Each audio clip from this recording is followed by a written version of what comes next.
Alright, hello! Hello guys! Yo. This is... Okay, you know? We are the Thwips. Okay. Stirs. I'm an idiot. That was cool. That was okay. We are Thwip. You guys who are watching are the Thwipsters. They're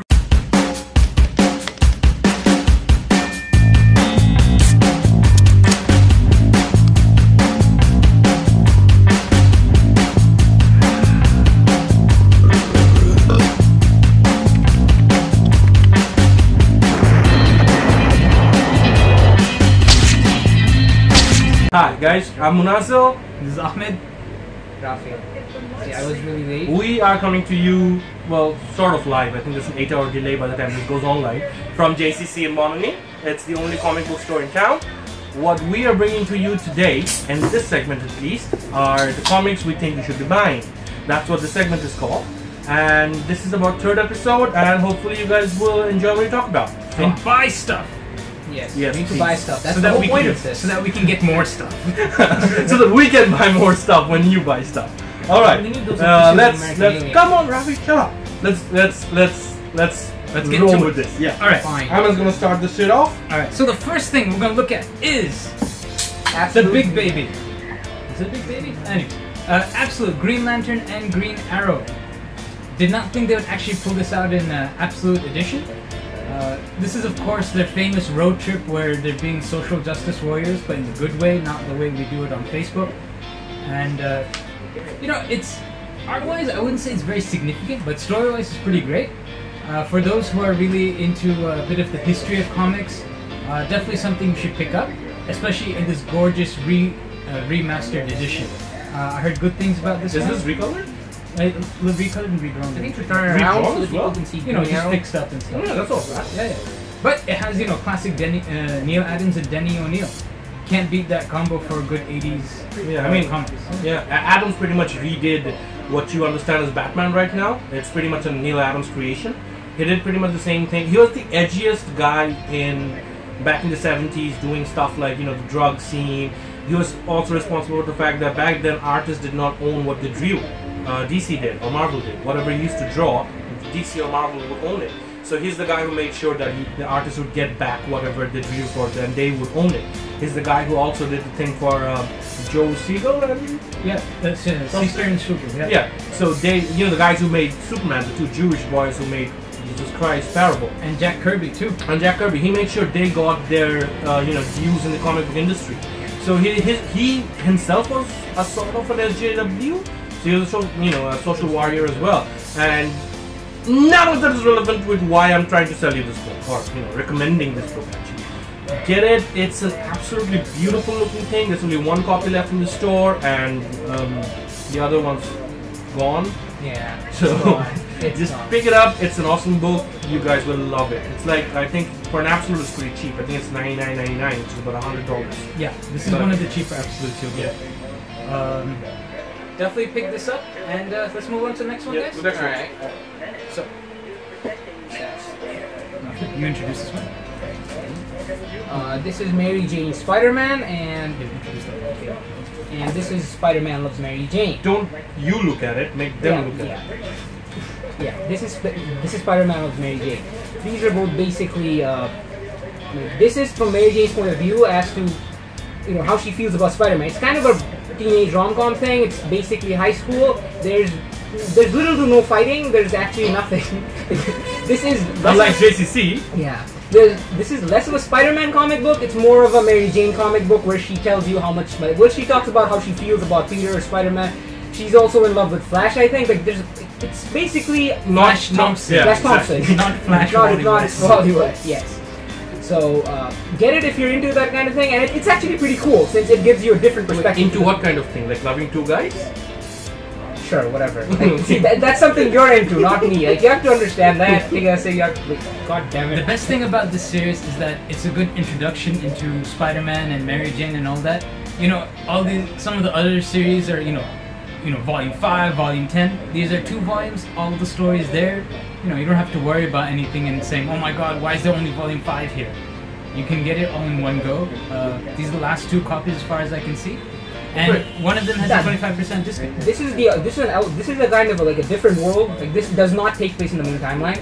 Yeah, but that This does, yeah. This is a collection the book- of good yeah. stories from like the actual like Amazing Spider-Man, like the 616 timeline.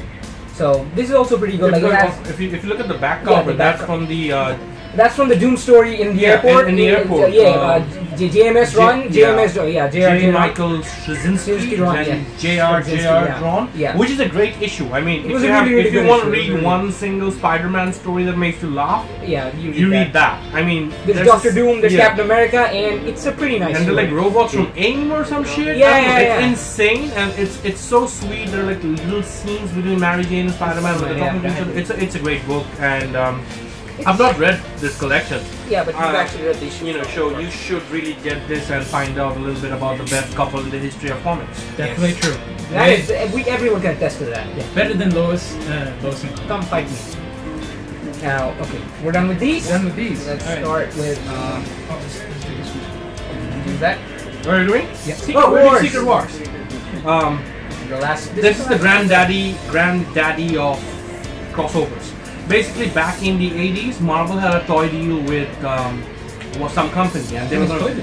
Yeah, I think it was Toy Biz, right? Yeah, so they were going to come out with action figures. Let's just go with Toy Biz because I hate metal. So Toy Biz, they were going to do a series of action figures, but they needed a storyline to basically make sense of that. The Marvel Universe at that point was very, very interesting in the sense that they were actually crossing over. Captain America would meet up with Daredevil, and Daredevil would meet up with Spider-Man. Spider-Man would meet him. That was happening in the universe at the moment. But the thing is, when they actually wrote this story, industry-wide crossovers hadn't happened. This was not a retcon. This had nothing to do with how we understand events right now, because every event seems to drastically change the universe. The only lasting impact this book had this. Basically, Spider-Man's black costume. black costume. Yeah, So this is where the black costume originated, and it lasted for about what now? 50 years? I don't know. 80 years? 30 years. Yeah, so I don't know. I suddenly felt old. I was like, We are old, but not that old. I'm not. Okay, so yeah, that costume was the most lasting impact. I think Thing became a human being for a while, and then he stayed Thing's always back. turning into human. Yeah. It's not a big deal. So, is he technically a human being? Or is he No, he is. He doesn't even have genitals. Alicia Masters? How do you explain that? Tongue. Ah, okay. Okay. So yeah, one of the greatest. We will do a more in-depth review as part of our Thwip reviews. Where I talk a lot more into detail about the things in here. But it is one of the most kick-ass things. If you're a Spider-Man fan, you see him take on the entire X-Men on his own. And beat their asses like really hard. That's a spoiler. Spoiler alert. I'm probably gonna have to edit that this. out. We're gonna try and keep this as unedited as possible, so you can see what kind of dumbasses we are. But might have to actually do like beep shit out because he's a bigger dumbass than us. This collects issue 1 to 12, which is pretty much This is the complete collection. complete collection. It is, which is weird. Yeah, it is 1 to 12. Yeah, it's their remastering stuff. Yeah, It's I good. think they have remastered stuff as well. It is the first mega crossover in the industry. It's $35. I don't. This is a redone cover. I have the original TPB that came out. When I do the review, you can look at that. This is a more painted look on the cover. I think this is the Alex Ross. The Alex Ross. Yeah, it is the Alex Ross, which is very, very nice. Yeah. Oh, one more thing. That is not Tony Stark. That Iron Man. That's not Tony Stark. I'm not gonna tell you who it is, but that's not Tony Stark. Because you will be confused why he talks like someone else. Anyways, let's move on to the next one. Secret Wars. $35, single copy left. Last issue, I believe. Yeah, it is. This is the only copy left in the store. So pick it up. You want it part of your collection. Yep. All right. So my turn now. Let's go with Spider-Man Torment. Okay. This is Todd McFarlane doing both drawing and writing, I believe. I think that's the first time he This is got the first time yeah, you charged right? by Yeah. yeah. So this is the beginning of 90s comics, superstar writers, superstar everything, right? It's all the extreme things. Yeah. Gorgeous art. Story, it's alright. But, everyone loves Todd McFarlane's art, and with good reason. He's pretty good. And this is him, I think I would say, at the top of his game. He's much better than late right now, I would say. Yeah. And you get to see all the changes and the iconic things about Spider-Man come to light. The webbing looking all complicated, his suit design. I think it's called the spaghetti webbing. Yeah. You know, before that, webbing was just like Straight. a net, like a fish net. Yeah. What he did was he actually did a post on Facebook about this. Yeah, I That saw he the was video. thinking as to how to make it a lot more organic. Dynamic. So so he basically made like spaghetti looping through which it's And called the spaghetti inwards. webbing now. Yeah, they go Yeah. inwards. It goes inwards. And you know, at least the good thing about the story is it retreads a good classic, you know, Spider-Man versus the Lizard, which is actually a good storyline always. Even Dan Slott's run on with Lizard is Shit. quite- No, Yeah. that wasn't Slot. Dan Slott is shit. No, that wasn't Slot. He's in general, but I like. I always Yeah. like whenever they bring the pathos of the Lizard, and Yeah. even McFarlane did not screw that up that much. Yeah. But McFarlane has a weird, He's an art artist. style. He's not a Yeah. writer. A writer. So you know you gotta forgive him for that. especially his first story. you literally buy this for the art rather than the story, and you basically see where the current look of Spider-Man came from. You know, the big eyes and the dangly arms and shit like that. You know, he looks like a bug. Yeah, he looks like a bug. That's right. He Yeah, does so look like a that was very inspired by Todd McFarlane, and this is the book he was working on when he left for Image. So it is probably, if they were doing top 10 books of Spider-Man. I Yeah, think Torment this is always for some always reason there. It's always there. Yeah, it's a good It's a historical good artifact. Definitely, you know, like I said, if you ever want to start building a collection, this should be a part of it. Yeah. You won't feel bad about having it in your collection. All right, so let's move on. Let's see. This one. You okay with this? No, someone. Okay. This Give one. me Spider-Man. Okay. Give me Spider-Man. Give me Okay, do that. Give me do that. Spider-Man. Give me Spider-Man. Yeah, I want to review Spider-Man. Oh, I want to do You want to that. do this? I No, wanna you do can't. that. You can't. It's Ultimate Spider-Man. Now, I'm pretty sure most people who are into comics are very familiar with this, right? You talk to the camera. Yeah, Would- Wait, sorry. Jesus. Yeah, I'm pretty sure most You're people in big enough comic to do books something are else. familiar with Ultimate Spider-Man. It was the first. It was basically the first series in the in the Ultimate line of Marvel Comics, and it was a revamped, rebooted version, like in an alternate universe, like the 1610 world. And we got a very modern version of Spider-Man, and he's like, for the whole run of the series, he's a kid, and it's actually insanely cool because he's more relatable in that sense. I mean, sure, we all love 616 Spider-Man, but like he's old. 616 Spider-Man is like 28 now, and True you. he's 28, and he's old. He's younger than you. Still younger than you. Is he 28? He's 28 now. How'd you know he's 28? That seems ridiculous. He's He should be 28. at least 35. Yeah. He's 28. Dude, Official stats. of what? Where did you read that? Yeah, cite your sources. Oh, damn it. Screenshotter did not happen. Anyways. Fine, I'll actually show you this. We'll talk amongst ourselves, and we'll get back to you on what actually What is actually is 616 his age? Peter's Yeah, age. we're gonna Best we're thing gonna about discuss that. Ultimate Spider-Man, this is volume 1. And second thing, this is Brian Michael Bendis' best work. He cannot write groups for crap, but he definitely can write single characters. This is one. I'm just gonna jump in here and say, what do you mean best work? Everything else sucks. So, this by itself in comparison? Oh no, wait, he did write Aliens. Yeah, it's like I said, when he Wait, does Aliens single, was good. Aliens wrong was with good. That's what I'm I'm sorry, Bendis. I'm saying when he Aliens does was single good. characters, he's great. Yeah. No good. This is a proof of that. But when you he can't does, do ensembles. yeah, when he does No. Avengers, they all sound the same. Yeah. It's literally, he just should have the multiple It's the man same thing. problem Mark Millar has. If you read Civil Yes. War, Spider-Man talks the same way as Captain America does, and Captain America talks the same way as Tony Tony Stark Stark does, yes. It's so bullshit. And everyone's Wolverine. And everyone's Wolverine. And everyone's all Everyone's everyone. hyper steroid up, roided up. Well, Alright, anyways, so yeah, we're Ultimate getting off track. Spider-Man, this collects the first 7 issues of it. This is called Power and Responsibility, and it's basically basically a really good origin story, and it's a really good gateway if you want to get into Spider-Man. Agreed. Yeah, read this, and then you can go into the 616 timeline and read the whole 54 years worth of Spider-Man. It's worth it. Every He's time. right, he's right with the years, 54. Yeah, he basically told me something yesterday. I forgot. I'm Spider-Man fanboy. He's a Spider-Man fanboy, and so am I. But Yeah. I don't know. He just basically reminded me of something. It's not with great power comes great With responsibility. great power must also come great responsibility. It's actually with great power almost all that. I Must actually also. had to Google People that. forget must also. That's just wrong. Like that actually came from Ultimate Spider-Man and the movies. Yeah, that's why people say with great power comes great responsibility. But originally it was must also. Like you have to remember the must also. Come on. Actually, Marvel also says without must also. Yeah, they now do. they do. Yeah. Now they do. But Peter corrected. Like Peter corrected it in a bunch of recent issues. Yeah, of course. I'm just So, saying. Ultimate Spider-Man. Get this. Seriously, there's like a bunch of copies here. There's like what 3 or there's not that much, but still, get it. It's Let's insanely go. worth it. It's There's only insanely 3 worth people it. out there watching this who can actually afford to come and get this. It is Come and insanely get worth it. pick Someone up get these. this. Someone freaking get this. It's insanely worth it. Alright, now. It's definitely worth it. Yeah. And it's hardcover too. That's so cool. I might get this. So I am getting. We're back after the cut.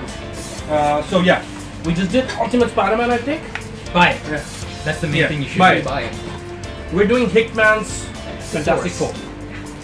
Volume 1 is called Solve Everything. Volume 2 is called Prime Elements. Why would you buy Fantastic Four? You'd buy Fantastic Four on its own because they're pretty much the greatest super team ever written. Screw JLA, screw X-Men, screw everything else out there. Fantastic Four is the real deal. They're not even superheroes. They call themselves explorers. They're explorers of the unknown. Unknown and Yeah. stuff like that. They call themselves Imaginauts or something like that. The thing about Hickman is he is this generation's greatest architect. He builds worlds in an insanely detailed and in a manner that pays off at the end so well that you don't even, it blows your mind. There are scenes in this series that will just completely blow your mind. It starts off with Solve Everything. Basically, they write down 101 ideas, which is what Reed Richards does. He has a room that's called Room of Ideas. He has 101 ideas. The number 101 idea is called Solve Everything. He's trying to solve everything. He makes the machine, goes into alternate universes to see where the same things that has happened in the Marvel universe has happened, and then to try to solve and see what the outcomes were of that in those universes. It starts off very simply, and then it builds up into something that is completely epic. There are scenes in there that will completely blow your mind. This is the series where a certain member of Fantastic Four dies as well, and it's one of the most heartbreaking scenes you'll ever see. Great scene. It is an amazing scene, and then we see Spider-Man join the team. Who's also great. That was Which is epic. also great. And he comes in something called Future Foundation, which is the other part of this series, which is called FF. So FF is Future Foundation, and you have to read them alternatively. You have to read a volume of Fantastic Four, you have to read a volume of FF, to read a volume 2 of Fantastic Four. Anyways, the starting 2 volumes, which are volume 1 and volume 2 of Hickman's epic run, are here. This is where he started laying the seeds for New Avengers, and eventually the final crossover that happened, the event that happened in Marvel called Secret Wars. Wars.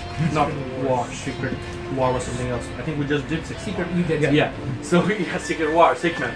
Get these 2 books. They're a shit ass cheap. They're $16 each. So you know It's very cheap. that's nothing. So get these books, and we can move on to the next one. Yeah. Me? Right. Daredevil Born. So we got Daredevil Born Again. Very classic story. I don't know what else to say. I mean, this is by Frank Miller. Okay, this is him returning after a while, and definitely one of if you want to know the secret of Karen Page, you definitely want to read this because I keep watching this. I keep watching the series and like, when are they going to do it? When are they going to do it? Still hasn't happened yet. But if you want to spoil it for yourself, you better read this book. Great art by Mazzucchelli. And Frank Miller, he's writing, he's not doing the art because this is around his bad art time, so we should be glad. And generally speaking, this is him not being a misogynist or anything weird. He's just a straight up crime story, and it's great. Definitely just pick it up. Don't listen to me anymore, just come pick it up. That's all I gotta say for now. Alright? Arthur is going to the store right now. And, yeah. Which we thank them for. Yeah, they're trying to be really helpful. Okay, next we have Spider-Man One Moment in Time. This is basically a retelling of what happened during like One More Day in the new timeline after what happened in One More Day, like how Peter's identity got retconned and everything in the new timeline. And it's a good retelling, I guess. It helps fix the status quo, because otherwise you're like, wait, if all the time jumping stuff, you're like, Yeah. since it's been retconned, what happens here, there. It tries to fix it as best as possible, considering what a horrible story One More Day was. One More Day. One More Day was awesome. It made me stop reading Spider-Man. I Yeah, mean, not many events could have actually done that to a it was lifelong Spider-Man fan. Pretty much. So yeah, they tried very hard to fix it. I think it's a pretty good effort. Plus, if I remember right, this is on sale. It has 25% off. So the story is basically told between conversations through conversations between Mary Jane and Peter Parker in Peter's apartment, and that's basically the entire. Wait, so they tell us why they actually broke up in the new. Yeah, family. they're like flashbacks. Yeah, because Mary Jane's like, I'm so confused. Yeah, I want to be friends with you, but I want to be in a relationship. Huh? Is the midget? No, the midget shows up like 100 issues. You're so politically incorrect calling her a midget. I know, short person. I hate both of you. I legitimately hate both of you. These guys are like twice my age. They keep ripping on me. Why we are twice his age? We are. It's a fact. That's the whole point. I need to state your age. I need to state your age just to make it look how ridiculous. 32 in 2 weeks.